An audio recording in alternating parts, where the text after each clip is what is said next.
हाँ, good morning class. हमने कल जो है भाषा का इंट्रोडक्शन दिया था कि भाषा क्या होती है ना। अब हम उसके थोड़ा सा और आगे बढ़ते हैं। भाषा कैसे बनती है, भाषा में और क्या क्या चीज़ें जुड़ जाती हैं।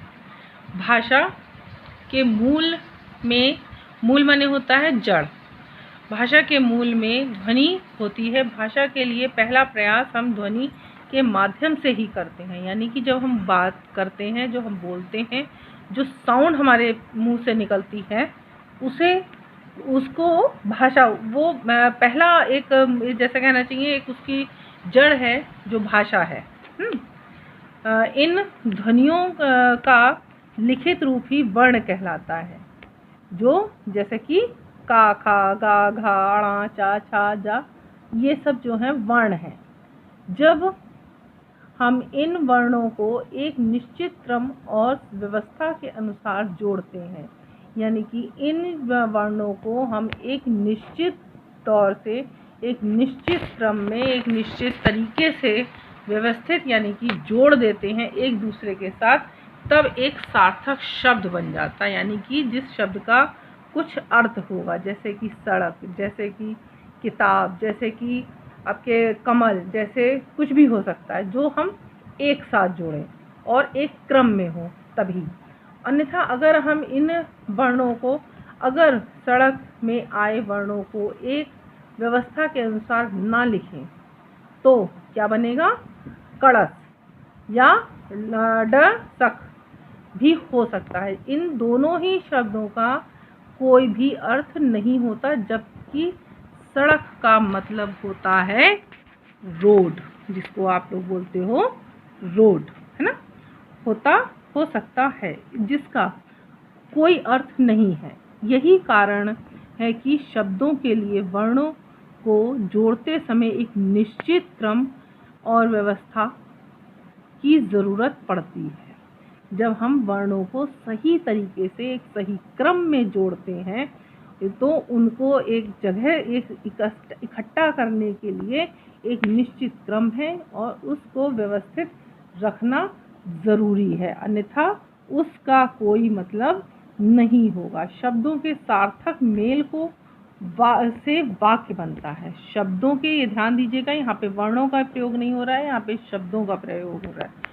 शब्दों के सार्थक मेल से वाक्य बनता है, जिसका उच्चारण मानव विचार की अभिव्यक्ति के लिए किया जाता है। जैसे जो कि हम लोग वाक्य, जो हम शब्द बात कर रहे हैं, जो मैं बता रही हूँ, ये सब एक वाक्य है, एक व्यवस्थित रूप में है, इकट्ठा। अगर हम इसको अव्यवस्थित कर देंगे तो ये आपको बात मेरी एक भी समझ में नहीं आएगी। तो इसलिए आपको जो है ये हमें एक व्यवस्थित रूप में रखना ज़रूरी है। अब ये जो हमारी भाषा है, या हम ये कहें वाक्य है, ये बना कैसे? सबसे पहले है ध्वनि, जो हमारे मुंह से निकल रही है, जो आवाज़, जो साउंड निकल रही है, वो है, उससे बना वर्ण, जो कि हमने पढ़ा था, का, खा, गा, घा, अणा, चा, छा, जा। ठीक है। इसके बाद इन शब्दों को जब हमने व्यवस्थित तौर पे रखा तो बन गया शब्द। अब इन शब्दों को जब हम व्यवस्थित रूप से रखेंगे तो क्या बनेगा? तो बनेगा वाक्य। और इन वाक्यों को जब हम बोलेंगे तो वही बन जाएगी हमारी भाषा। ये है भाषा का छोटा सा एक आपका इंट्रोडक्शन। इस हिस्से को आप थोड़ा सा ध्यान से एक बार वीडियो के ज़रिए दोबारा देख लीजिएगा। स्पष्ट है कि भाषा के मूल में ध्वनि है और विभिन्न ध्वनियाँ ही भाषा रूप ग्रहण करती हैं। हिंदी में स्वर और व्यंजन तथा अंग्रेजी में ABCD आदि इसके उदाहरण कहे जा सकते हैं।